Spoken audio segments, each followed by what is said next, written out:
challenging every other senator. I urge Senators Klobuchar and Franken and my other colleagues to do the same. We can't have our knee-jerk reaction be, oh, we'll just raise the debt ceiling. If we do that, you're handing a bigger bill to your kids and your grandkids, to people who aren't even born. We just can't do this anymore and think that somehow we're going to survive as a nation. We will be very shortly Greece or Ireland. If we know that we're going to hit an iceberg, turn the ship. And stop the spending. And so much of it is so foolish. So let's do it and get our house in order. As a matter of fact, the very first vote we took yesterday, Chris, I'm really proud of yesterday. For the first time in the history of the House of Representatives, believe it or not, we actually read the Constitution of the United States out loud on the floor. Right. The second thing that we did after that, we cut our member reimbursement allotment by 5%. That means all the money that I have to run my office, we cut it by 5%. That's all 435 members of the House. We cut our budgets 5%. That meant I had to let a staff member go, a very good staff member. But we had to cut back, and that's exactly what we're going to do in every department. So let's start with ourselves, and we did. And now we have to move on and make other cuts, and they won't be easy. It will be sacrificed, but far worse than to go into bankruptcy. I would agree with you there. You know, a lot of talk about the repealing of the health care bill has dominated the news, but I also see that you've introduced a bill to repeal their financial reform. Yes, I did. And I'm also on the repeal bill for Obamacare. Steve King from Iowa and myself, we have the Bachman-King health care repeal bill. And so you will see next week there will be a vote in the House, and we will repeal Obamacare in the House. It's possible we might even repeal it in the Senate, because people like Joe Manchin, who's a new Democrat who campaigned on repeal of Obamacare, we possibly might get enough votes to repeal it in the Senate. Then it would be sent to President Obama's desk after that. But I also put a bill in to repeal the Barney Frank financial bill. This bill is a disaster for creating financial wealth for people. Number one, it will mean the end of free checking all across the United States. It will mean higher ATM fees for people, and it will mean scarcity of credit. If you thought it's tough to get credit now, it's really going to be tough under Barney Frank. And they have egregious power in this bill. If the government thinks that your business looks like it's risky, it could be a little mom and pop bowling alley. Right. But if the federal government thinks your business looks risky, they have the right to come step in and take your business away from you. We have never seen this kind of police power, and so I put a bill in yesterday to repeal it. The Wall Street Journal came out and backed my bill, and so I'm getting a lot of strong support from groups like Club for Growth, Americans for Tax Reform, because we're serious about this. We have got to repeal and roll back these terrible bills that Nancy Pelosi put into place. Well, I'm glad to see, you know, first of all, you put out a list of things to cut, which many people have asked, okay? You know, people talk about, well, we got to trim spending. What are you going to cut? We always hear that challenge. And I want to ask you a big favor. This is a big favor, too. This isn't, I'm not goofing around here. The next time that you're interviewed, like on Fox or whatever, and they ask you about running for president, would you tell them that you're thinking about running as a Democrat? Oh, now why is that? Because that'll absolutely drive these people crazy. Because already you hit them with a tidal wave when they thought, oh my God, he's going to run for president. Ah, they're freaking out. Now if you tell them, I may run as a Democrat, that could push them over the edge, and they might just go ahead and go to Canada.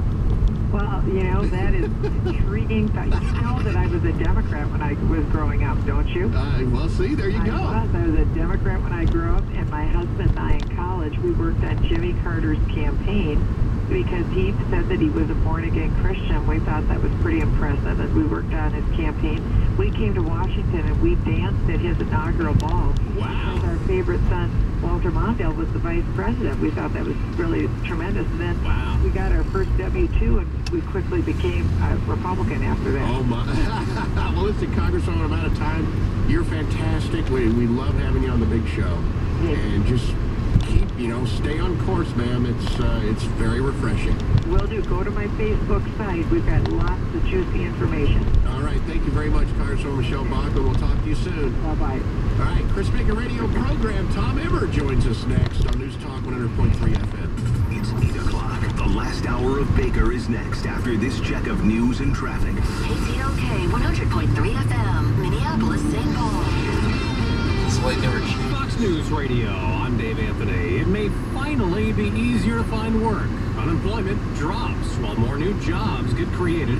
Fox News Radio's Jared Halpern has a new report live in Washington. The nation's unemployment rate has dropped to 9.4%. That's the best jobless rate since 2009. It's not all good news. The Labor Department saying the drop in the unemployment rate makes some job seekers finding work, but others simply giving up the search. 103,000 jobs were created in December, a big improvement from November, but still short of expectations. In 2010, more than 1 million jobs were added to payrolls. That's an average of 94,000 jobs a month, Dave. Jared Fitcham and Ben Bernanke will talk about the job market and the economy appearing at the Senate in a half hour. Later this morning, President Obama will introduce his new top economic advisor, Gene Sperling. It's about to get feisty at the House. Newly in charge Republicans keeping their pledge to try to repeal health care reform. Fox News Radio's Rich Johnson live on Capitol Hill. Dave, Democrats like Hank Johnson of Georgia are challenging Republicans to produce any evidence that health care reform has killed a single job. Republicans counter expanding coverage to another 30 million people is bound to cost the government a lot of money. A procedural vote in the House set for today before final passage of the health care repeal bill next week. Senate Democratic leaders say they won't even bring up that House bill. Dave? Rich, the Space Shuttle Discovery's final flight delayed even more. Now put off till the end of February. NASA's still dealing with repairs to the fuel tank on Discovery. Two Mississippi sisters imprisoned together for life for a robbery that netted $11 will be freed together this morning. One of the sisters was ill and in need of a kidney transplant. State Senator Wayne Simmons supports the parole so that Gladys Scott can donate a kidney to her sister Jamie. But after their release, both of them will still be on probation. This is Fox News Radio. Fair and balanced. Reliable. Dependable. If it matters to you, we've got it covered. Your top local stories now on News Talk 100.3 FM. Overcast skies, 12 degrees at 8:02. I'm John Michelson. Good morning. Authorities now blaming cigarettes for a house fire that killed a University of St. Thomas student and injured 3 others. Vic Smith explains. St. Paul Fire Marshal Steve Zachert said there were 2 containers on the front porch to put cigarette butts in, and one was plastic. That container started on fire, which spread throughout the home. The December 11th fire killed 20-year-old Michael Larson, who was sleeping on a couch on the main floor. 3 other St. Thomas students in the home were able to escape out the second-story windows. Vic Smith reporting. A Maplewood man has pleaded guilty to stabbing a police dog. 21-year-old Roel Perez Jr. stabbed the canine during an attempted theft last fall. The dog will never regain the use of his back legs. Residents of an Edina neighborhood are back home after a gas leak prompted an evacuation last night. The area that was evacuated just blocks away from where an Edina house blew up last year. Drugs now being blamed after a woman is found dead in her Cottage Grove apartments. Police found Wendy LaFrance dead in a bedroom Wednesday. Her husband, Timothy, was found conscious but in need of medical assistance. He was brought to Regents Hospital in St. Paul.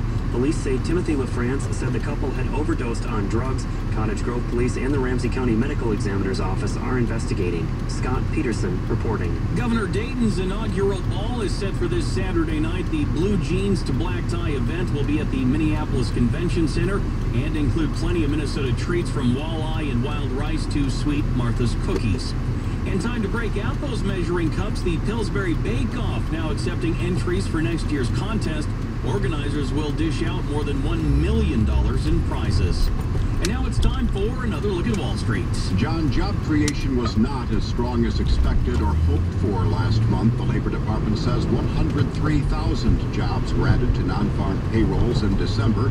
The nation's unemployment rate, though, based on a separate household survey, fell to 9.4%, the lowest since May of 2009. The jobless rate was 9.8% in November. Stock market futures remain slightly lower ahead of the Friday session on Wall Street. Ben Bernanke will testify before the Senate budget panel today. The Federal Reserve Board chairman will talk about the economic outlook. Best Buy released its December sales report today, a day later than most other big retailers. Sales for Best Buy stores open a year or more were down 4% from December of 2009. In U.S. stores, there was increased demand for mobile devices.